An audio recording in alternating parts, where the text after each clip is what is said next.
Satanisation, c'est un mot qui utilise les milieux néo-nazis de l'Union mondiale des nationaux-socialistes dans les années 60 en disant qu'il faut désataniser le nazisme.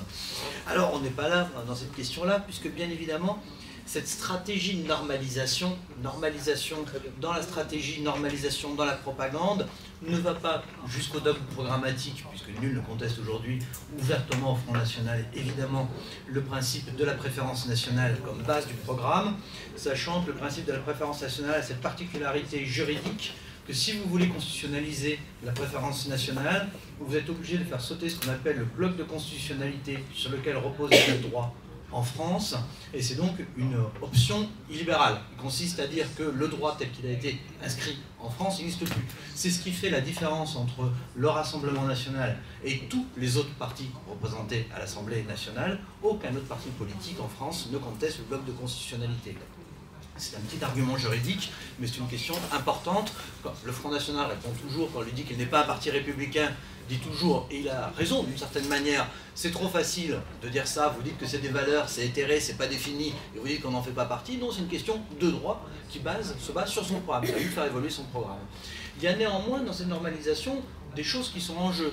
Vous aurez sans doute, en ce qui concerne les Français, tout suivi la tribune justement faite par Louis Alliot la semaine dernière, donc Louis Alliot, le maire de Perpignan, et qui la semaine dernière a fait une tribune assez retentissante, où, entre autres, il condamne le slogan de grand remplacement en disant que ce slogan mène au terrorisme. Là, il y a bien quelque chose qui est tout à fait une prise d'opposition dont il faut tenir compte. Elle est d'autant plus intéressante qu'on sait que M. Alliot est soutenu, en gros, par les élus municipaux, en particulier M. Briouat, Bild, etc., les élus du nord de la France. Qu'en face, M. Bardella a répondu de manière outrée qu'il ne fallait pas toucher à la ligne du parti. Ça nous dit quoi? Ça nous dit qu'il y a une ligne du parti très idéologique, présentée par une tête de liste à l'élection européenne, c'est-à-dire un scrutin proportionnel à un tour. On a intérêt à cliver idéologiquement, et que les élus à 2 tours sont, eux, ceux qui se la jouent de plus en plus mais à voce, parce que dans une élection à 2 tours, on a besoin de rassembler les gens. C'est comme ça que la ville de Perpignan a été prise, avec une élection, une campagne, qui était une campagne très centriste. Il y avait des moments où M. Alliot prenait la parole, on avait l'impression d'entendre un candidat de la République en marche, qui parlait de libérer les énergies des entreprises, etc. C'était vraiment, c'était le modem, quoi, l'ambiance. Hein. Donc, il a su jouer là-dessus, ce qui lui a permis de construire une majorité électorale. Il a gagné à 53% au second tour, c'est respectable, hein, 53%, il y a un certain nombre d'élus parmi nous, c'est pas facile de faire 53%. Il a rassemblé là-dedans aussi bien le quartier le plus riche de la ville, quand on regarde le prix du foncier, qui a voté pour lui à 61%, qu'à 61% un quartier populaire qui avait fait front républicain en 2014, qui est un quartier très marqué par l'immigration, très cosmopolite. Ça veut dire que si vous faites 61% dans ce bureau de vote, il y a des gens d'origine arabe qui ont voté pour vous, c'est pas possible autrement. Mais pourquoi? Parce que aussi ce quartier, dans une guerre des gangs, qui a eu une fusillade devant le préau, sur le préau de l'école primaire, quelques jours, 3 semaines avant le premier tour, et là, le stigmate a été retourné, l'extrême droite, d'un seul, il est passé l'idée de l'ordre, et on s'est retrouvé avec des gens disant, on veut bien l'extrême droite, puisqu'il y va si mais à voce. M. Alliot n'avait pas prononcé les mots immigration et islam à partir de septembre 2019. Il ne les a pas reprononcés jusqu'à juin, la fin du second tour. Il ne fait pas peur, on n'a pas besoin de faire front républicain, mais par contre, évidemment, on ne veut pas qu'il y ait des trafiquants qui fassent des fusillades sur le préau de l'école des négoces. Donc il est arrivé à construire comme ça une majorité, mais ceci dit, si on met ça en perspective, voir les choses, la sociologie électorale de l'extrême droite, plus elle se normalise, plus elle est complexe. À l'échelle européenne, quand on regarde, on sait bien qu'à l'échelle européenne, le socle électoral des extrêmes droites, si on caricature, c'est le jeune homme non diplômé. C'est lui la base. Évidemment, plus vous avez d'élus, plus on sort de ça et plus on va vers les secteurs bourgeois, comme je le disais là, dans le cas de Perpignan. Néanmoins, si vous prenez les circonscriptions législatives, que vous reportez les résultats de la présidentielle, que vous prenez les 20 meilleurs et les 20 pires pour Marine Le Pen, vous vous rendez compte que dans les circonscriptions où on vote Marine Le Pen, eh bien, on a 2 fois plus besoin de sa voiture pour aller travailler. On a 30 fois de moins d'accès dans sa commune à un dentiste, etc. Il y a toute une série de questions autour de la dépendance aux énergies fossiles. On se chauffe également 3 fois plus au fioul, donc on utilise plus la voiture. Il y a une question d'égalité des territoires et une question d'égalité d'accès aux services publics, ou bien par exemple effectivement la question de la médecine qui est extrêmement importante. Donc la question sociale, vous la sortez par la fenêtre, elle rentre par la porte, ça c'est classique. Sur ce que dit, je vais essayer d'être très rapide, comme on est beaucoup, sur les différentes thématiques soulevées par Samuel et par Agnès. Quand on parle de la fachosphère, la question de la réponse est importante. On a beaucoup cru dans nos milieux que le faire fermer les comptes, le combat, comme ça, et un combat juridique, judiciaire, était la grande réponse. Bon, qu'est-ce qu'on constate? Quand on prend Égalité et Réconciliation, qui est le vaisseau amiral de la fachosphère française, en 2016, c'était 8 millions de vues mensuelles, Égalité et Réconciliation. C'est tombé à 3,5 millions après le départ de Manuel Valls de Matignon. Pourquoi? Parce que Manuel Valls, Premier ministre, passait son temps à taper sur Alain Soral, donc le mettait évidemment sous les feux de la rampe, et comme il a perdu son meilleur agent publicitaire, il est tombé à 3,5 millions. Quand, il y a 1 an et demi, les comptes Twitter, Facebook, YouTube d'Alain Soral ont été fermés, il n'y a pas eu d'impact sur le trafic d'égalité et de réconciliation. C'est 3,5 millions avant, c'est 3,5 millions après. La fermeture des comptes des réseaux sociaux a eu 0 impact sur la fréquentation de ce site, qui est un site, je le dis pour nos amis étrangers, vigoureusement antisémite. Donc cette question des médias, elle est compliquée, d'autant plus que si on regarde un peu en perspective, on oublie à quel point la presse d'extrême droite est actuellement pas du tout au paradis. Elle est dans son enfer. Rivarol, que tu as évoqué tout à l'heure, c'est 5000 exemplaires, c'était 50 000 il y a quelques décennies. Minute, qui est aujourd'hui décédé, c'était 250 000 lorsque François Mitterrand arrive au pouvoir.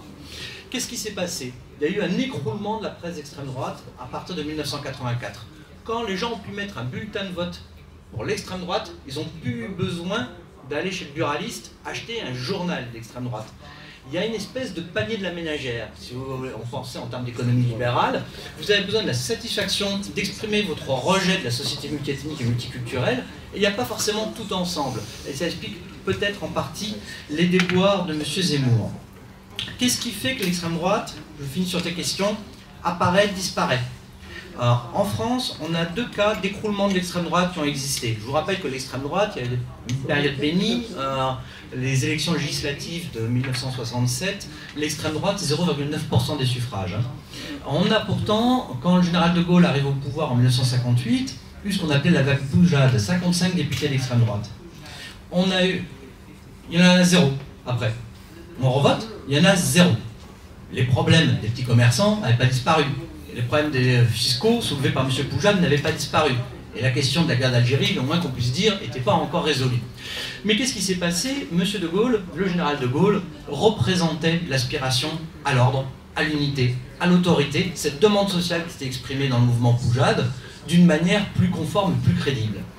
Nicolas Sarkozy avait su siphonner les voix du Front National. Il les avait siphonnées sur quoi? Sur la question de la valeur travail, de la France qui se lève tôt. Il les siphonne totalement, parce qu'il représente une hiérarchie sociale légitime. Vous pouvez vous projeter là-dedans, comme va se projeter l'électeur d'extrême droite, en disant, en dessous de moi, il y a les immigrés assistés, c'est les prédateurs d'en bas, comme on dit aujourd'hui, et puis au-dessus, il y a le capitaliste transnational, c'est les prédateurs d'en haut, et puis moi, je suis le brave français qui bosse. Ça a marché, ça a très très bien marché.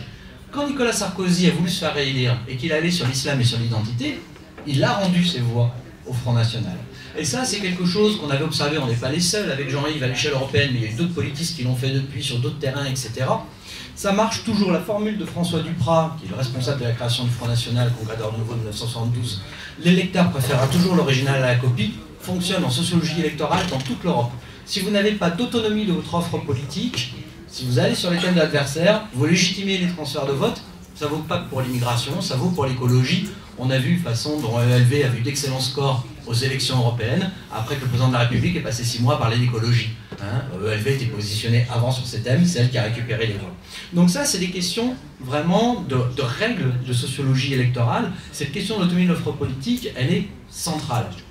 Nos extrêmes droites, où elles en sont, je finirai par ce point, j'essaie de rassembler tout ce qui a été dit, de soulever.